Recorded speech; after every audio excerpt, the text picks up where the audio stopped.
Hello, my darling, and welcome to today's story time.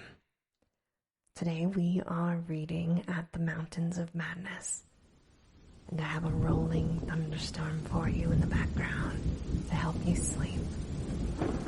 And now, on with our story time. Chapter 2.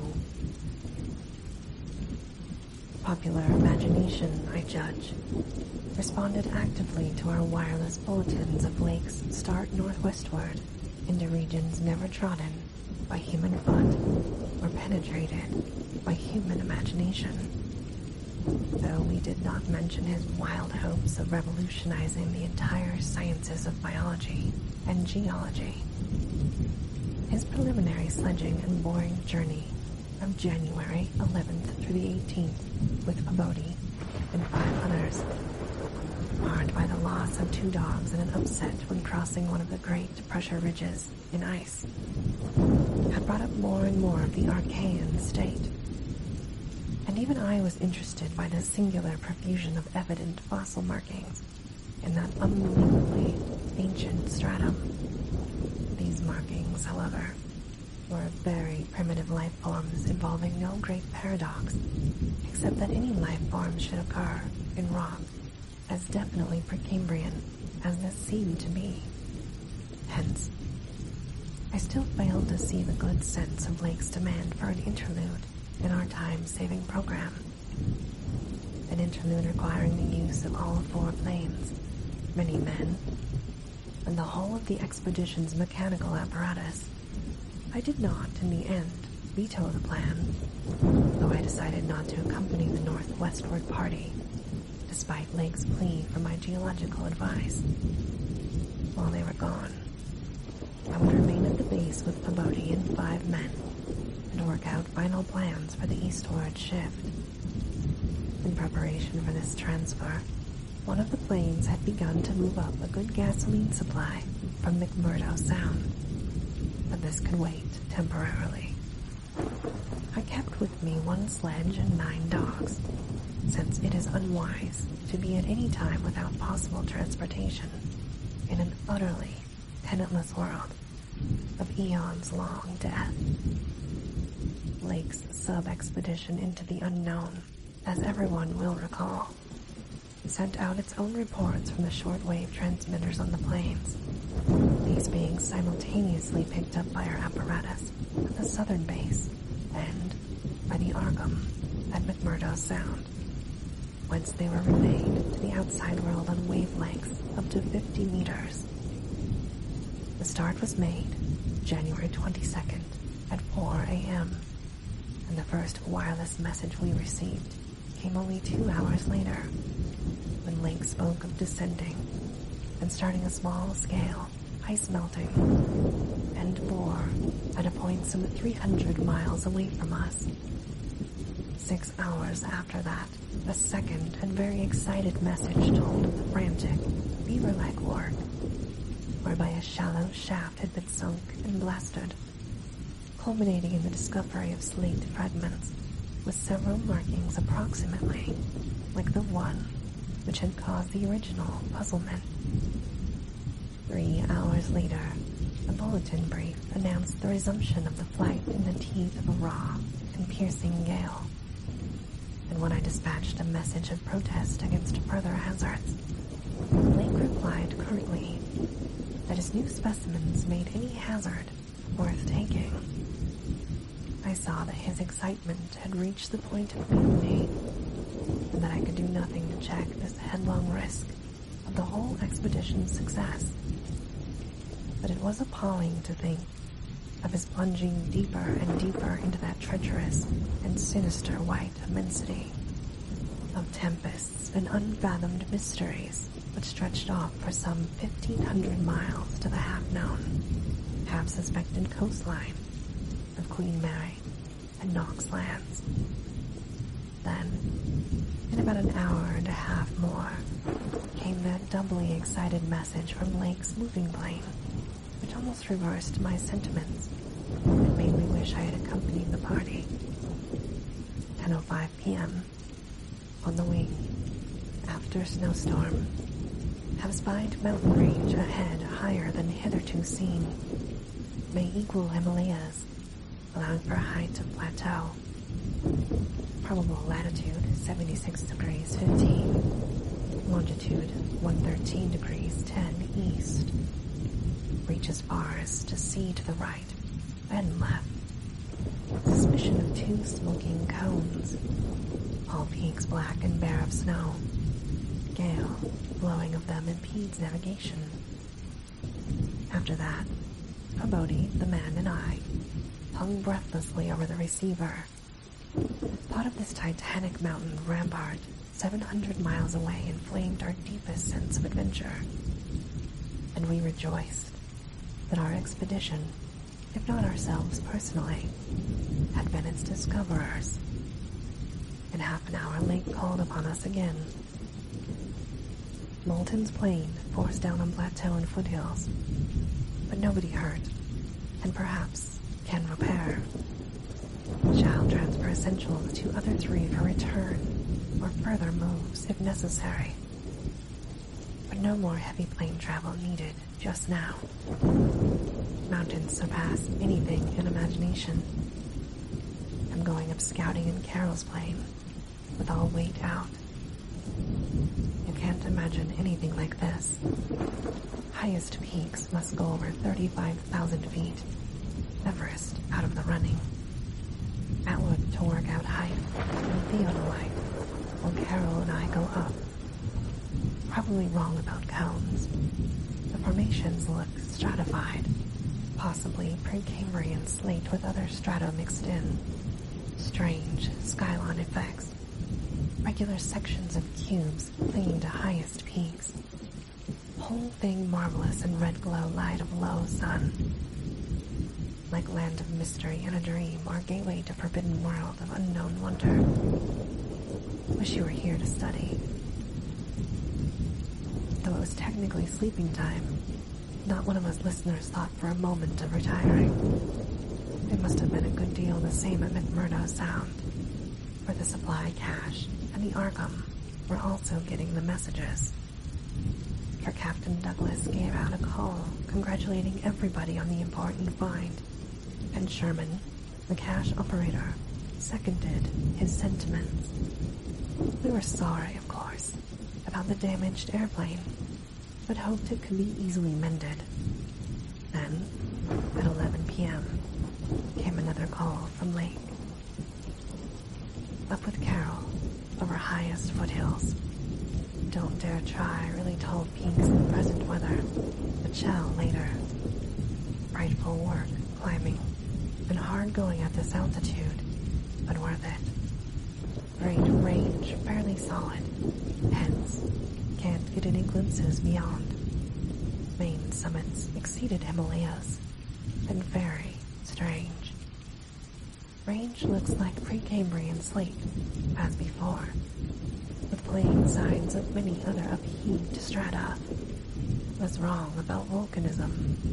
Goes farther in either direction than we can see. Swept clear of snow above about 21,000 feet. Odd formations on slopes of highest mountains. Great low square blocks with exactly vertical sides and rectangular lines of low vertical ramparts, like the old Asian castles clinging to steep mountains and Roerich's paintings. Impressive from distance. Flew close to some, and Carol thought they were formed of smaller, separate pieces, but that is probably weathering. Most edges crumbled and rounded off, as if exposed to storms and climate changes for millions of years. Parts, especially upper parts, seemed to be of lighter colored rock than any visible strata on slopes proper, hence an evidently crystalline origin. Close flying shows many cave mouths, some unusually regular in outline, square or semicircular. You must come and investigate. Think I saw ramparts squarely on top of one peak. Height seems about 30,000 to 35,000 feet. I'm up 21,500 myself. in devilish, gnawing cold. Wind whistles and pipes through passes in and out of caves, but no flying danger, so far.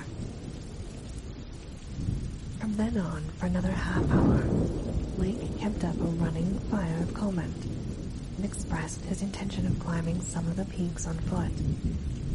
I replied that I would join him as soon as he could send a plane, and then Peabody and I would work out the best gasoline plan.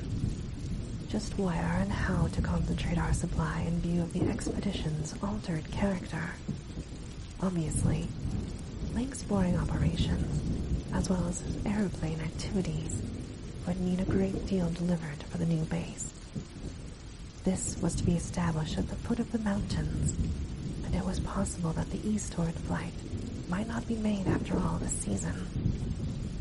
In connection with this business, I called Captain Douglas and asked him to get as much as possible out of the ships and up the barrier, the single dog team we had left there.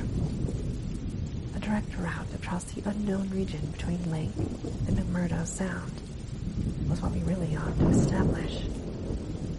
Lake called me later to say that he had decided to let the camp stay where Moulton's plane had been forced down, and where repairs had already progressed somewhat. The ice sheet was very thin, with dark ground here and there visible, and he would sink some borings and blasts at the very point before making any sledge trips or climbing expeditions. He spoke of the ineffable majesty of the whole scene, and the strange state of his sensations at being in the lead of vast, silent pinnacles whose ranks shot up like a wall, reaching the sky at the world's rim. Howard's theodolite observations had placed the height of the 5 tallest peaks at 30,000 to 34,000 feet. The windswept nature of the terrain clearly disturbed Lake, for it argued the occasional existence of prodigious gales, violent beyond anything we had so far encountered.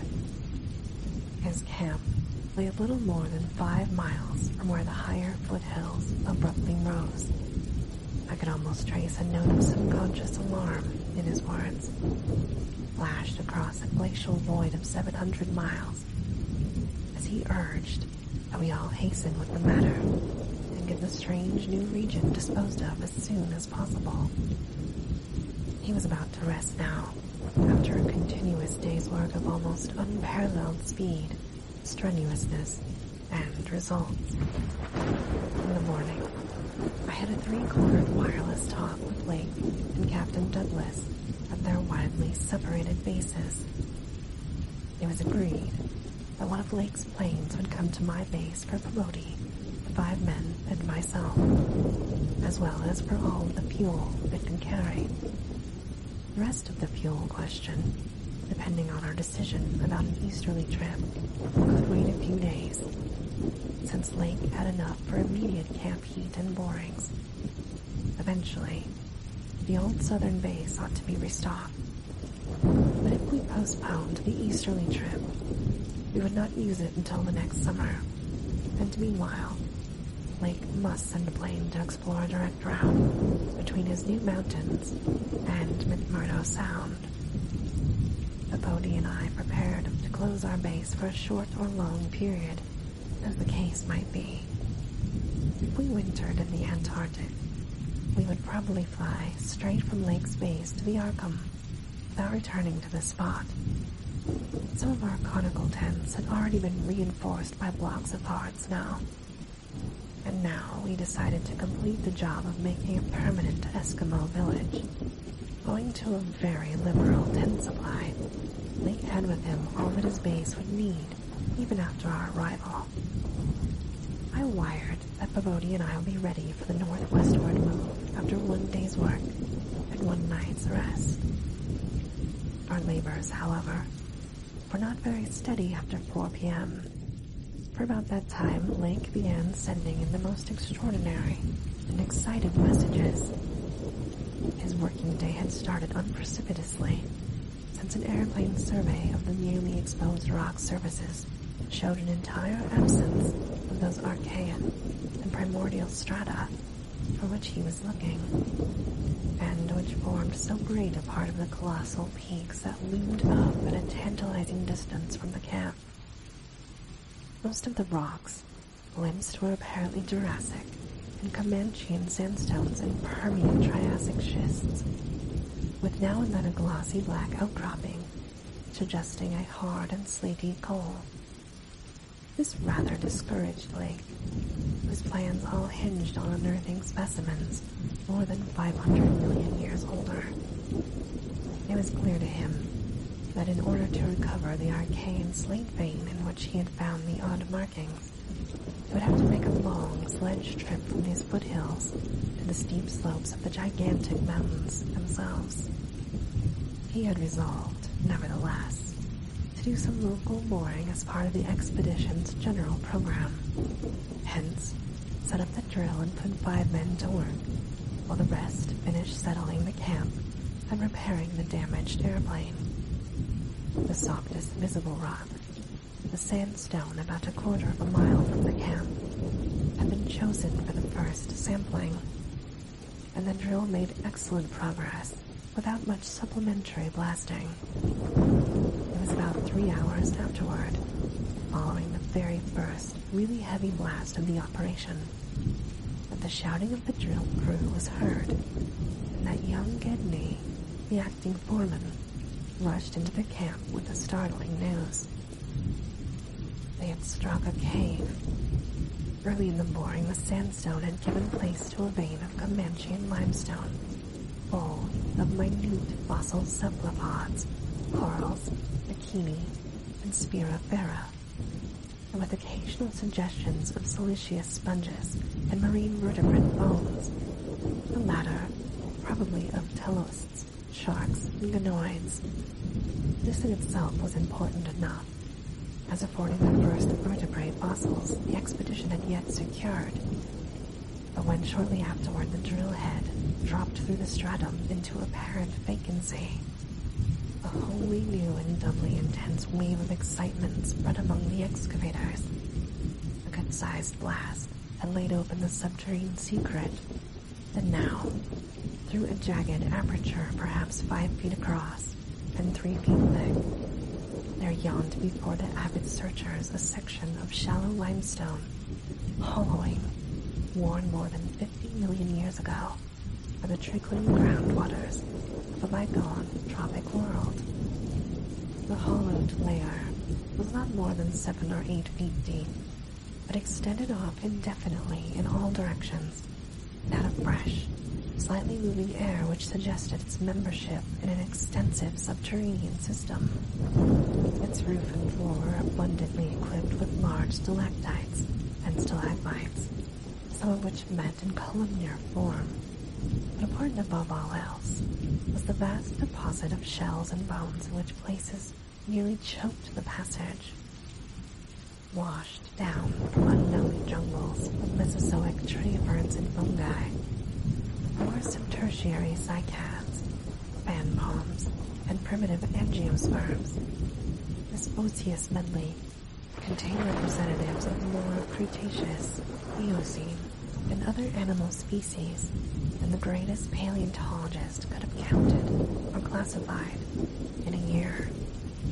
Mollusks, crustacean armor, fishes, amphibians, reptiles, birds, and early mammals, great and small, known and unknown. No wonder Gendy ran back to the camp shouting, and no wonder everyone else dropped work and rushed headlong through the biting cold to where the tall derrick marked a newfound gateway to secrets of inner earth and vanished eons. When Lake had satisfied the first keen edge of his curiosity, he scribbled a message in his notebook and had young Moulton roam back to the camp to dispatch it by wireless. This was my first word of the discovery, and it told of the identification of early shells, bones, and ganoids, placoderms, remnants of labyrinthodonts and theocodonts, great mosasaur skull fragments, dinosaur vertebrae and armor plates, pterodactyl teeth and wing bones, Aerotrix debris, Miocene shark's teeth, primitive bird skulls and other skulls, vertebrae, and other bones of archaic animals such as Plesiosaurus, Zyphodons, Dinosaurices, Theophi, Oreodons, Titanotheris. There was nothing as recent as a mastodon, elephant, true camel, deer, or bovine animal. Hence, Lake concluded that the last deposits had occurred during the Oligocene age, and that the hollowed stratum had lain in its present, dry, dead, and inaccessible slate for at least 30 million years. On the other hand, the prevalence of very early life forms was singular in the highest degree. Though the limestone formation was, on the evidence of such typical embedded fossils as ventriculites, positively and unmistakably Comanchian, and not a particle earlier. The free fragments in the hollow space included a surprising proportion from organisms hitherto considered as peculiar to far older periods. Even rudimentary fishes, mollusks, and corals as remote as the Silurian or Ordovician. The inference was that in this part of the world there had been a remarkable and unique degree of continuity between the life of over 300 million years ago and that of only 30 million years ago. How far this continuity had extended beyond the Oligocene age when the cavern was closed was, of course, past all speculation. In any event, the coming of the frightful ice in the Pleistocene some 500,000 years ago, a mere yesterday as compared with the age of this cavity, must have put an end to any of the primal forms which had locally managed to outlive their common terms. Lake was not content to let his first message stand, but had another bulletin written and dispatched across the snow to the camp before Moulton could get back. After that, Moulton stayed at the wireless in one of the planes, transmitting to me and to the Arkham for relaying to the outside world the frequent postscripts which Lake sent him by a succession of messengers. Those who followed the newspapers will remember the excitement created among men of science by that afternoon's reports. Reports which have finally led, after all these years, to the organization of that very Starkweather Moor expedition, which I am so anxious to dissuade from its purposes. I had better give the messages literally as Lake sent them, and as our base operator, McTeague, translated. Fowler makes discovery of highest importance in sandstone and limestone fragments from blasts. Several distinct triangular striated prints, like those in Archean slate, proving that the source survived for over 600 million years ago to Comanchian times, without more than moderate morphological changes and decrease in average size. Comanchian prints apparently more primitive or decadent, if anything, than older ones, emphasize importance of discovery and press, will mean to biology what Einstein has meant to mathematics and physics, joins up with my previous work and amplifies conclusions, appears to indicate, as I suspected, that Earth has seen an entire cycle or cycles of organic life before the known one that begins in the Archaeozoic cells was evolved and specialized not later than 1,000 million years ago, when planet was young and recently uninhabitable for any life forms or normal protoplasmic structure. Question arises when, where, and how development took place. Later, examining certain skeletal fragments of large land and marine saurians and primitive mammals, find singular local wounds or injuries to bony structure not attributable to any known predatory or carnivorous animal of any period, of two sorts: straight, penetrant bores, and apparently hacking incisions.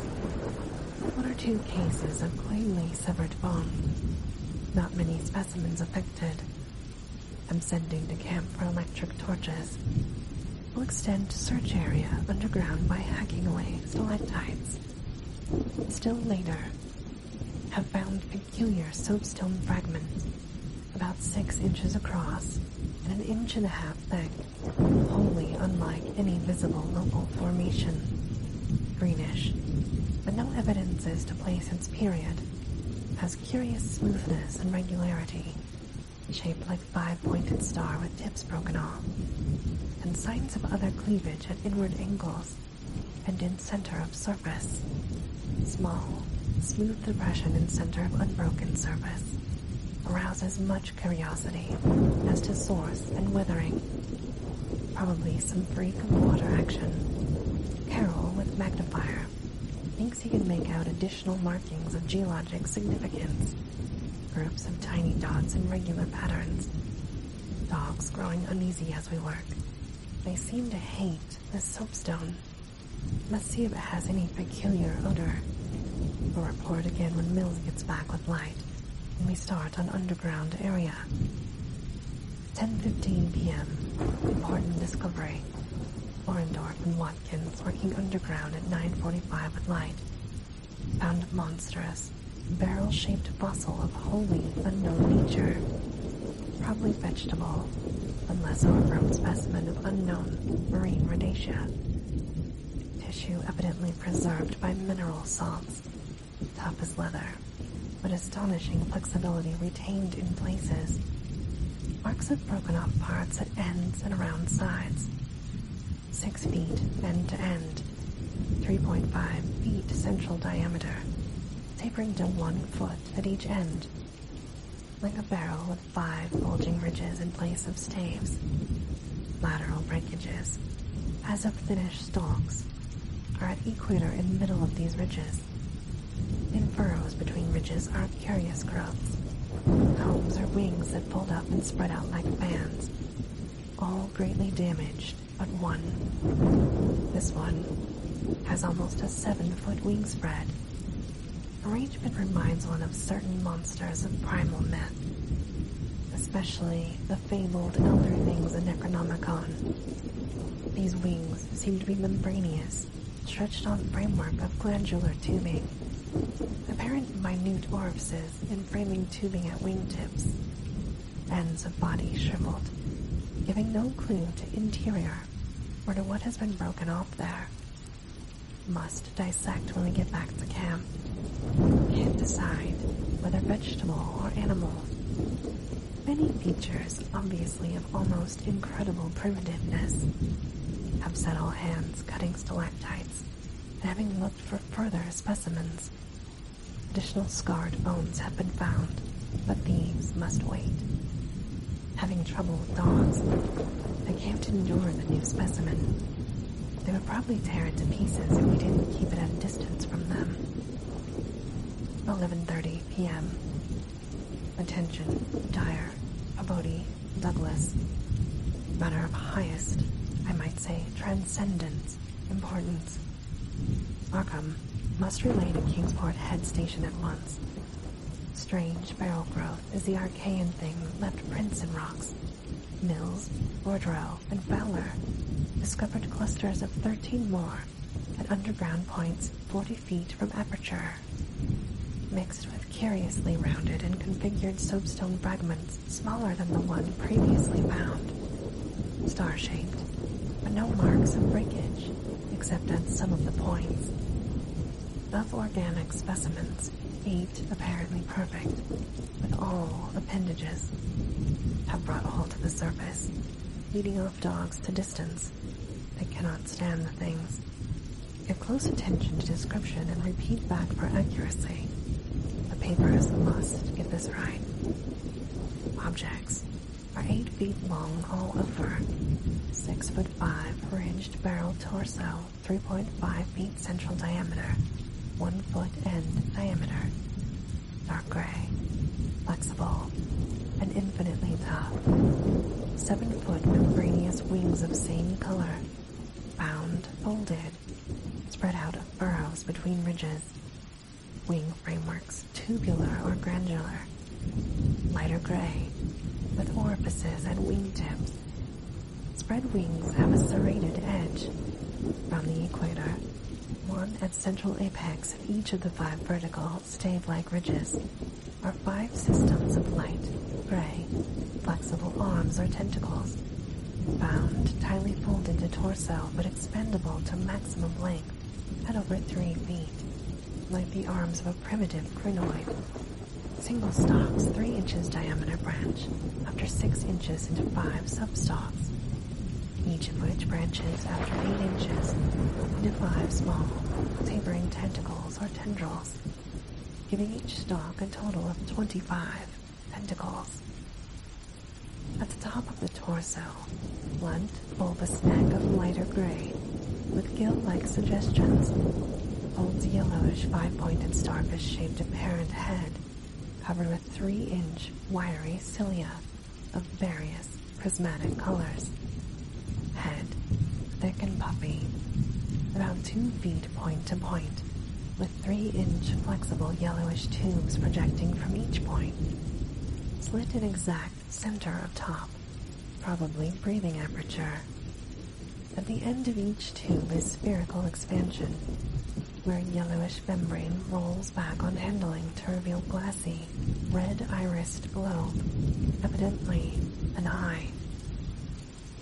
5 slightly longer reddish tubes start from inner angles of starfish-shaped head and end in sac-like swellings of same color, which upon pressure open to bell-shaped orifices 2 inches maximum diameter and lined with sharp, white, tooth-like projections, probable mouths.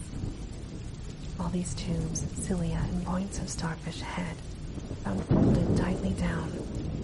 Tubes and points, clinging to bulbous neck and torso. Flexibility surprising, despite vast toughness. At bottom of torso, rough, but dissimilarly functioning counterparts of head arrangements exist. Bulbous light gray pseudo-neck, without gill suggestions, holds greenish 5-pointed starfish arrangement. Tough, muscular arms 4 feet long, and tapering from 7 inches diameter at base to 2.5 at point. To each point is attached the small end of a greenish 5-veined membranous triangle, 8 inches long, 6 wide. This is the paddle, fin, or pseudo-foot, which is made to prints in rock from 1,000 million to 50 or 60 million years old. From inner angles of starfish arrangement project 2-foot reddish tubes, tapering from 3 inches diameter at base to 1 at the tip. Orifices at tips. All these parts infinitely tough and leathery, but extremely flexible. 4-foot arms with paddles undoubtedly used for locomotion of some sort, marine or otherwise, when moved. Display suggestions of exaggerated muscularity. As found, all these projections tightly folded over pseudo-neck and end of torso, corresponding to projections at other end. Cannot yet assign positively to animal or vegetable kingdom, but odds now favor animal. It probably represents incredibly advanced evolution of radiatia without loss of certain primitive features. Echinoderm resemblance is unmistakable despite local contradictory evidences. Wing structure puzzles in view of probable marine habitat, but may have use in water navigation. Symmetry is curiously vegetable-like, suggesting vegetables essentially up and down structure rather than an animal's fore and aft structure. Fabulously early date of evolution, preceding even simplest Archean protozoa hitherto known. It baffles all conjecture as to origin. Complete specimens have such uncanny resemblance to certain creatures of primal myth. A suggestion of ancient existence outside Antarctic becomes inevitable. Dyer and Foreboding have read Necronomicon and seen Clark Ashton Smith's nightmare paintings based on text. and will understand when I speak of elder things supposed to have created all Earth life as jest or mistake.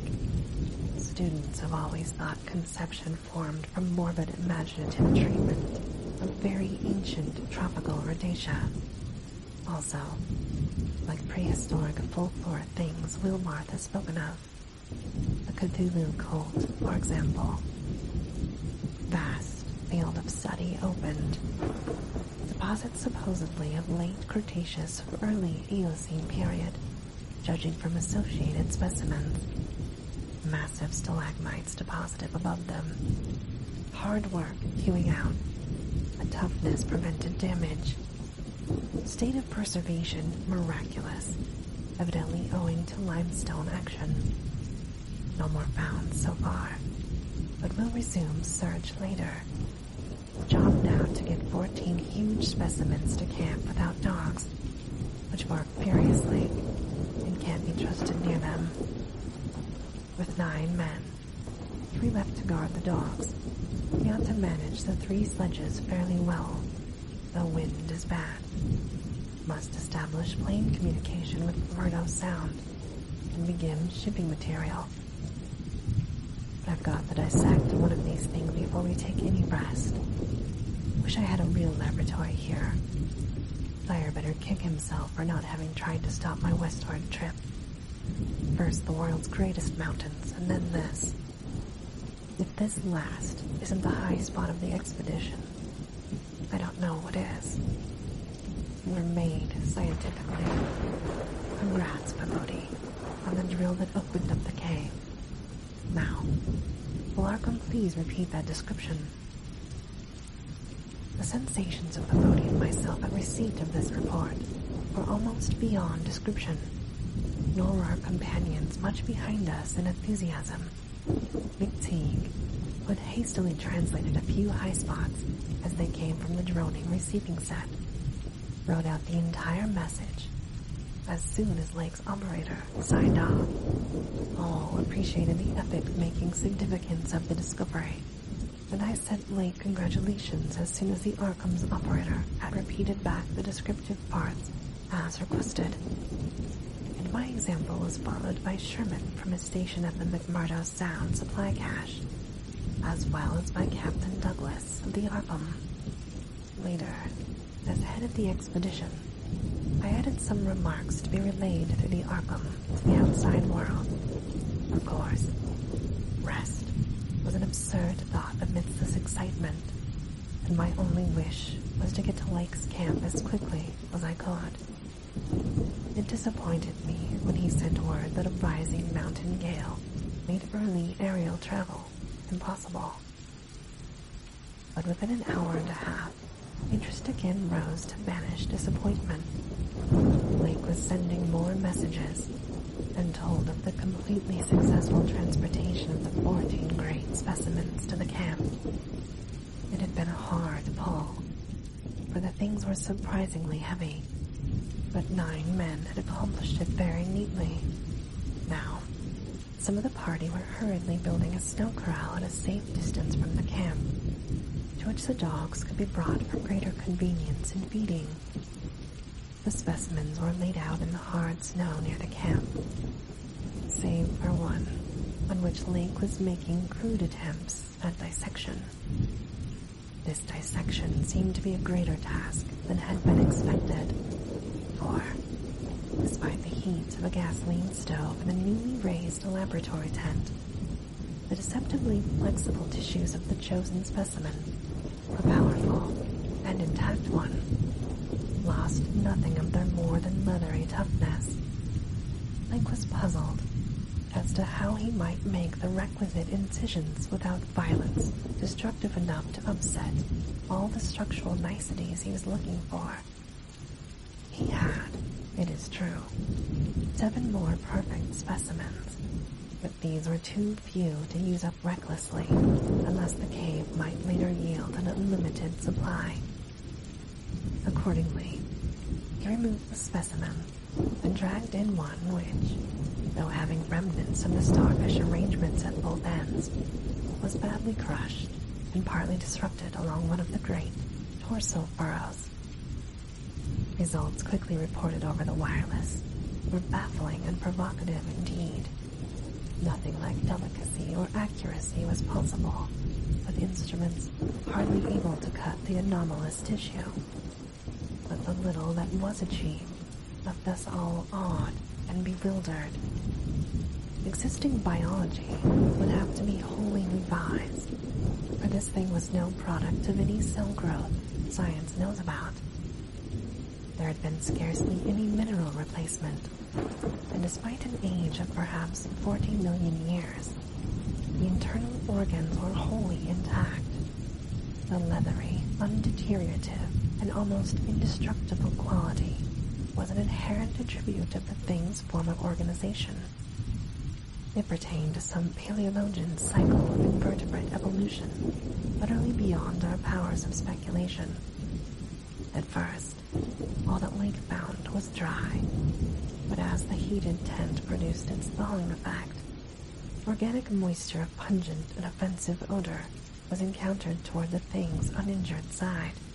It was not blood, but a thick, dark green fluid apparently answering the same purpose. By the time Lake reached this stage, all 37 dogs had been brought to the still uncompleted corral near the camp, and even at that distance, set up a savage barking and show of restlessness at the acrid, diffusive smell. Far from helping to place the strange entity, this provisional dissection merely deepened its mystery. All guesses about its external members had been correct, and on the evidence of these, one could hardly hesitate to call the thing animal. But internal inspection brought up so many vegetable evidences that Lake was left hopelessly at sea. It had digestion and circulation, and a limited waste matter through the reddish tubes of its starfish-shaped base. Cursorily, one would say its respiratory apparatus handled oxygen rather than carbon dioxide, and there were odd evidences of air-stored chambers and methods of shifting respiration from the external orifice to at least two other fully developed breathing systems, gills and pores. Clearly, it was amphibian and probably adapted to long airless hibernation periods as well. Vocal organs seemed present in connection with the main respiratory system. They presented anomalies beyond immediate solution. Articulate speech, in the sense of syllable utterance, seemed barely conceivable, but musical piping notes covering a wide range were highly probable. The muscular system was almost preternaturally developed. The nervous system was so complex and highly developed as to leave Lake aghast. Though excessively primitive and archaic in some respects, the thing had a set of ganglial centers and connectives arguing the very extreme of specialized development.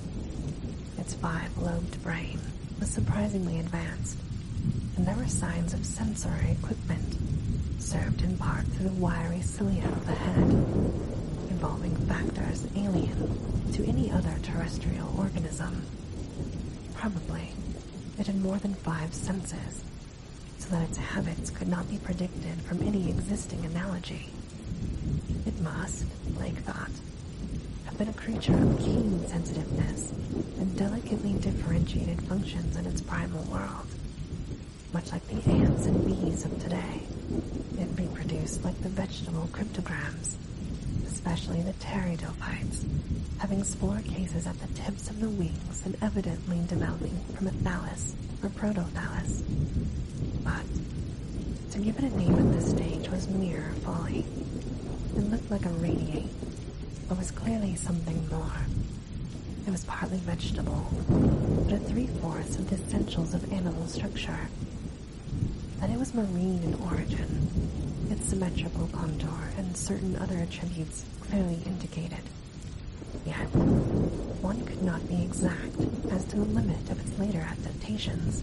The wings, after all, held a persistent suggestion of the aerial.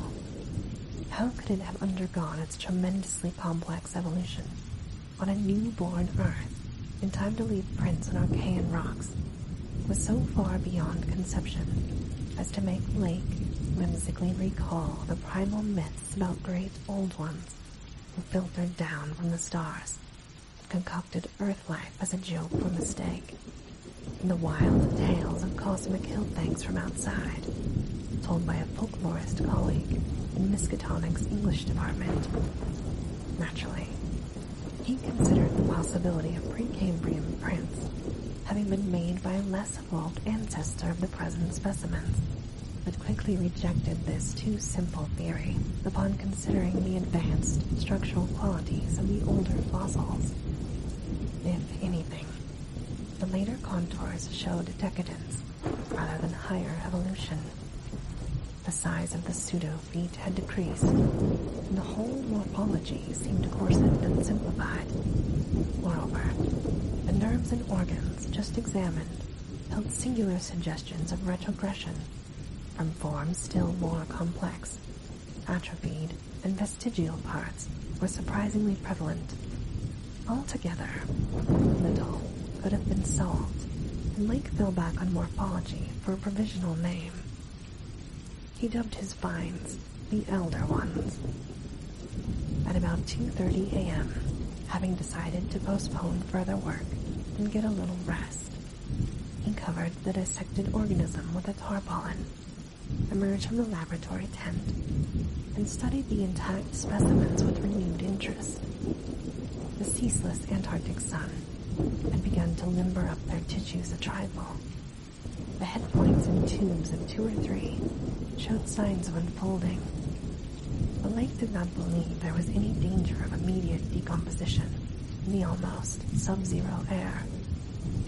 He did, however, move all the undissected specimens closer together and throw a spare tent over them in order to keep off the direct solar rays. That would also help to keep their possible scent away from the dogs, whose hostile unrest was really becoming a problem, even at their substantial distance and behind the higher and higher snow walls, which the increased quota of the men were hastening to raise around their quarters. He had to weight down the corners of the tent cloth with heavy blocks of snow to hold it in place amidst the rising gale. But the Titan Mountains seemed about to deliver some greatly severe blasts. Early apprehensions about sudden Antarctic winds were revived, and under Atwood's supervision, precautions were taken to bank the tents, new dog corral, and crude airplane shelters with snow on the mountain side. These later shelters, begun with hard snow blocks during odd moments, were by no means as high as they should have been, and Lake finally detached all hands from other tasks to work on them. It was after 4 when Lake at last prepared to sign off and advised us all to share the rest period his outfit would take when the shelter walls were a little higher. He held some friendly chat with Pabodie over the ether and repeated his praise of the really marvelous drills that had helped him make his discovery. Atwood also sent greetings and praises. I gave Blake a warm word of congratulation, owing up that he was right about the western trip, and we all agreed to get in touch by wireless at 10 in the morning. If the gale was then over, Blake would send a plane for the party at my base. Just before retiring, I dispatched a final message to the Arkham with instructions about toning down the day's news for the outside world, since the full details seemed radical enough to rouse a wave of incredulity until further substantiated. And this, my darling, ends our story time for today. I'll leave the thunderstorm on you for a little bit longer. As always, I hope that you have very sweet and creepy dreams. Good night.